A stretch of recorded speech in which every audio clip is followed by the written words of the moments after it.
수학도 EBS 수특수완 꼭 풀어야 되나요? 수많은 학생들이 늘 묻습니다. 수학 강사라면 매년 듣는 질문인데요. 대부분 EBS에서 직접 발표한 연계 문항들을 보여주며 이미 수치와 증거로 제시되어 있으니 보는 게 맞다는 게 결론입니다. 문제 퀄리티도 확실히 좋아지고 있고 복잡한 계산은 간헐적으로 나올 뿐 전반적으로 문제들이 좋아졌습니다.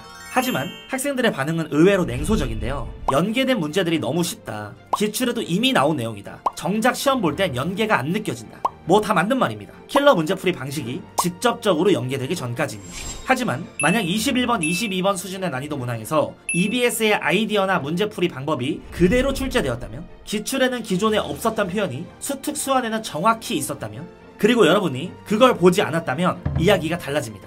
혹시 이번 6월 모의고사 21번 수능 완성 수학2에서 그대로 나왔다는 사실 알고 계셨나요? EBS에선 매년 6모는 수특 연계 문항만을 공식 발표하고 대부분의 강사들은 발표된 내용만 가지고 설명합니다. 왜냐면 직접 다 풀고 분석을 제대로 해본 적이 없거든요. 하지만 저는 다릅니다. 전 문항을 직접 다 풀어보고 수능 완성 실무까지 전부 분석한 사람이니까. 그래서 제 파이널 수업에서는 수능 완성 실무 5회분을 숫자를 바꿔 시험지 형태로 실전처럼 다시 풀게 하고, 거기서 바로 지금 이 분석 영상처럼 얻어가야 될 포인트를 짚어드립니다. 제 파이널 수업이 궁금하신 분들은 고정 댓글을 확인해 주시고요. 그럼 지금부터 올해 6월 20일반과 수능 완성의 연결고리 바로 확인해 보겠습니다.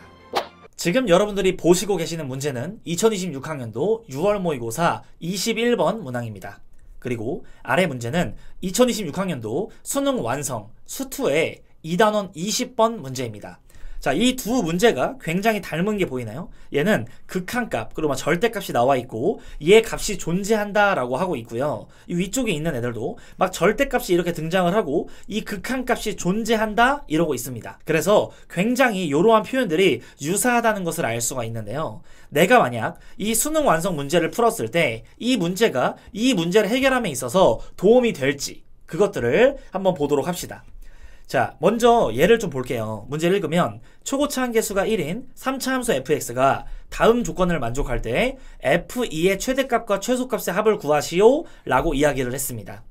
자, 그리고 가조건에 이 극한이 존재한다라고 이야기를 했고요. 나조건에는 함수 fx가 실수 전체 집합에서 증가한다 라고 이야기를 했습니다.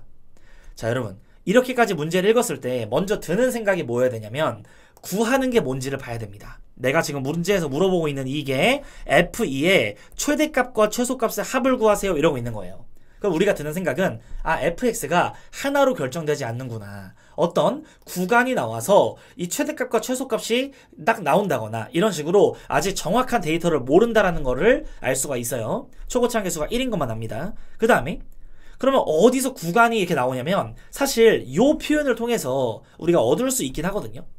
이 fx 3차 함수인데 얘가 지금 칠수 전체에서 증가해야 된대요. 그러니까 예를 들어서 이런 식으로 극대극소가 있으면 안 된다는 말입니다. 즉 f'x의 개형이 어떻게 돼야 되냐면 붕 뜨거나 여기에 접하거나 이런 식으로 돼야 되는 거예요. 그러니까 판별식이 0보다 작거나 같다. 뭐가 나옵니까? 바로 범위가 나옵니다. 그러면서 최대 최소 이런 거 이제 구할 때에 이런 식으로 연결이 될 수도 있는 거예요. 그래서 요런 식으로 큰 그림을 좀 잡아놓고 접근하는 게 좋고, 이 가조건을 같이 한번 해석을 해보도록 합시다. 자, 일단 이 극한값이 존재한다라고 이야기를 했어요. 근데 분모의 값이 0으로 가고 있는 상황이기 때문에 분자도 반드시 0으로 가야 극한값이 존재합니다. 그래서 내가 일단 알 수 있는 정보가 뭐냐, f의 영의 값이 0이라는 거예요. 이거 한 개 알고 있고 좀 구체적으로 쓸까요? 그럼 fx는 최고차 한계수가 1인 거니까 x 하나를 근으로 갖고 있고 나머지는 x제곱 더하기 ax 플러스 b 이렇게 쓸 수가 있습니다. 그러면 가조건에 있는 이 분자에 있는 이 식에다가 fx를 대입한 다음에 위에 있는 식을 x로 묶어줄게요. 그럼 리미트 x가 0으로 갈 때 x분의 절대값에다가 x로 묶으면 x제곱 플러스 ax 플러스 b 마이너스 3. 그리고 나면 우리는 이거를 어떻게 해석할 수가 있냐면 리미트 x의 값이 0으로 갈 때 이 밑에는요 x가 있고 여기는 절대값 x 곱하기 절대값 x제곱 플러스 ax 플러스 b 빼기 3 요런 식으로 해석을 할 수가 있다라는 거죠.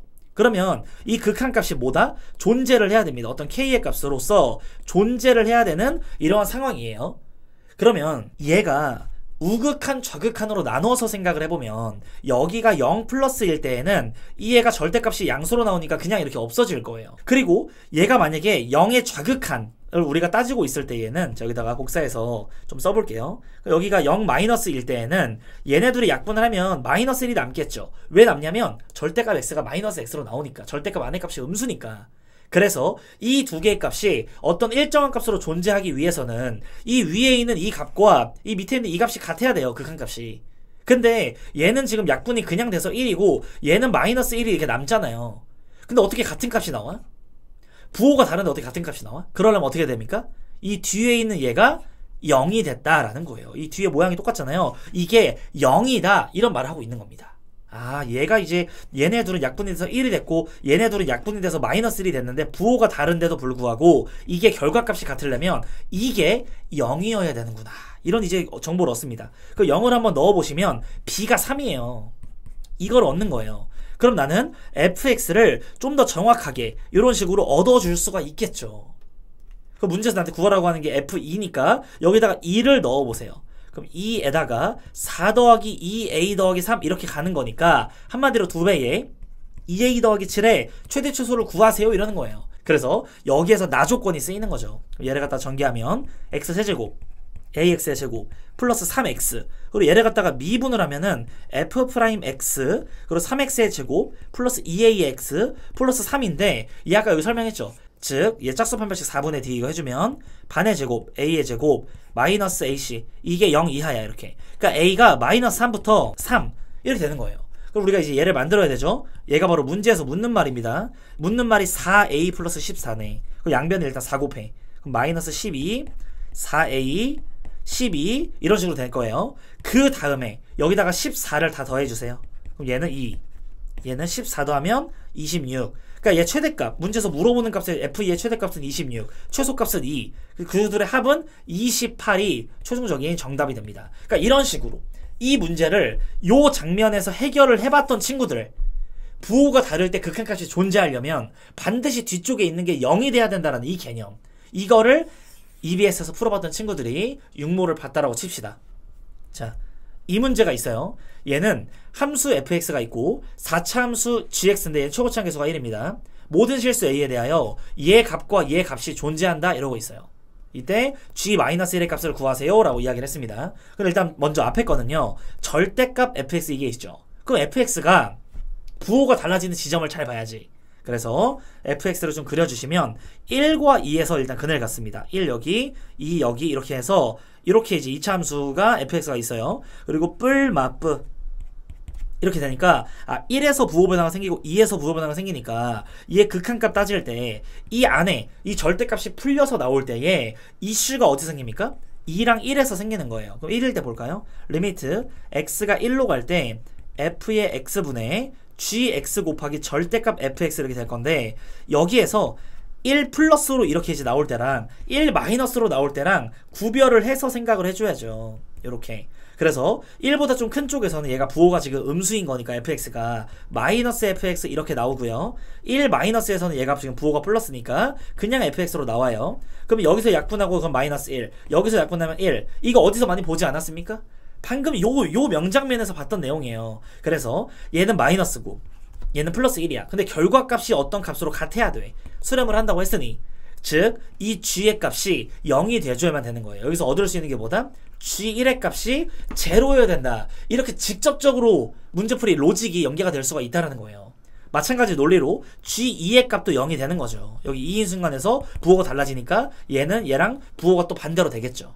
그래서 어쨌든 우리는 여기까지 정보를 얻을 수가 있고 이거를 가지고서 이 두 번째 거 식을 해석을 할 겁니다.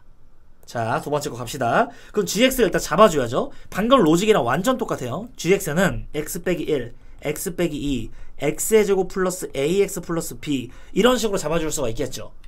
자, 여기서 플러스 b만 다시 한번 이렇게. 그러면 이 값을 여기에다가 완전 넣어서 이거를 풀어줄게요. 리미트 x의 값이 우리 뭐 a로 갈 때 이렇게 이제 할 건데 이따가 1이랑 2일 때 집중해서 볼 겁니다. 그럼 어쨌든 a 이렇게 이제 써주고 이 밑에는요 gx가 그냥 오는 거예요. 즉 이 값이 그냥 오는 거죠. 이렇게. 그리고 이 안에 있는 거에서는 gx에서 fx를 빼라고 했으니까 자 여기 보시면 겹치는 게 보입니다. x-1, x-2 요걸로 묶어주세요. 뺐으니까 x제곱 플러스 ax 플러스 b에서 빼기 1 이런 식으로 이제 만들어집니다. 이게 gx에서 fx를 빼면은 묶은 거니까 요렇게 표현을 할 수가 있습니다. 자 그러면 이제 여기서 어떤 장면이 펼쳐지냐, 절대값을 따로따로 쓸 거예요. 여기서 절대값 요놈, 절대값 요놈 이렇게 이제 볼 겁니다. 자 그래서 이 a가 1일 때를 볼 겁니다. a가 1일 때를 먼저 볼게요. 그럼 이 두 개의 상황을 우리가 나눠서 생각을 해줘야 되거든요. 이렇게 있을 때 1 플러스일 때가 있고 1 마이너스일 때가 있잖아요. 그래서 1 마이너스일 때와 1 플러스일 때 쪼개서 봅시다. 1 플러스면 얘가 값이 음수인 거니까 이 절대값 나올 때 마이너스를 달고 이렇게 나오겠죠. 따라서 이게 약분 이렇게 될 때 여기는 마이너스가 남습니다. 여기는 1 마이너스니까 얘는 여기 부호가 플러스예요. 즉 요렇게 이제 치시면 플러스 1이 되겠지. 그럼 봐보세요. 얘는 마이너스 1이고 얘는 플러스 1이야. 근데 이 결과값이 같아야 된다니까요. 이 극한값이 존재를 해야 되는 거니까. 그럼 어떻게 돼야 됩니까? 이 뒤쪽에 있는 얘가 0이 돼줘야 되는 거예요. 이 극한값이. 그래야 부호 다른 것을 무시할 수가 있다. 자 위에다가 1 넣어볼게요. 그럼 a 플러스 b 이 값이 우선 0 이렇게 돼야 됩니다. 여기다가 1 넣어서 0. 그리고 2일 때도 마찬가지겠죠. 여기 앞에 부호가 다르니까요. 뿔마 되겠죠. 그럼 2 넣은 것도 0이 돼야 돼. 즉 4 플러스 2a 플러스 b 빼기 1이 0이야. 그러니까 2a 플러스 b가 마이너스 3이야. 얘랑 얘를 보시면 밑에 거에서 위에 거를 빼세요. 그럼 a의 값이 마이너스 3이고 b의 값은 3이다. 이런 식으로 나올 수가 있는 거예요. 그럼 벌써 gx 다 구했죠. g의 마이너스 1 구하래. 게임이 끝났습니다. 그러니까 결국에는 이 수능 완성에 있던 이 내용이 그대로 여기에 우리 6월 모의고사 21번 문제로 나왔었다라는 것을 알 수가 있어요. 여러분 수능 완성이 언제 나왔죠? 5월 말에 나옵니다. 6월 모의고사예요 이거. 이것만 풀어봤었으면 요 로직 이 생각을 내가 평소 때 한번 해봤으면 이거는 완전 이거 어렵다고 했는데 막 신유형이다 어쩌고 저쩌고 막 21번 킬러다 이랬는데 이 유형이 완전 녹는 것을 볼 수가 있습니다. 자, 이 한 문제면 충분한 설명이 됐을 거라고 생각을 합니다. 반드시 EBS 수능 특강과 수능 완성 여러분들 푸셔야 됩니다. 시중에 있는 문제집 푸는 것은 이거 다음에 푸세요. 그게 먼저가 되면 안 돼요. 이게 연계 50%라고 우리가 얘기를 했는데 이런 이제 NJ 되게 얇잖아요. 이런 이제 문제집이 있는데 왜 굳이 사설에 있는 문제집을 먼저 푸냐가 되는 거죠. 그래서 항상 저한테 많이 물어보는 질문, 꼭 EBS 수특수완 해야 되나요? 제 대답은 당연히 해야 됩니다 라는 겁니다. 네, 이렇게 이제 이런 문제들이 되게 중요한데 이게 수능 완성에 있는 실전편에 있는 실전 모의고사 있죠. 그거에 대한 내용을 제가 전문항 숫자 변형을 해서 제 파이널 수업에서 수업을 하고 있으니까 그 수업을 같이 들으면서 이렇게 문항 분석을 할 친구들은 영상 고정 댓글에 있는 제 하반기 커리큘럼 참고해 주시면 좋을 것 같습니다. 네, 이제 이번 영상은 여기까지 이제 하고 오늘도 이렇게 영상을 봐주신 우리 수험생 여러분께 감사의 말씀을 드리면서 지금까지 어피셜이었습니다. 감사합니다.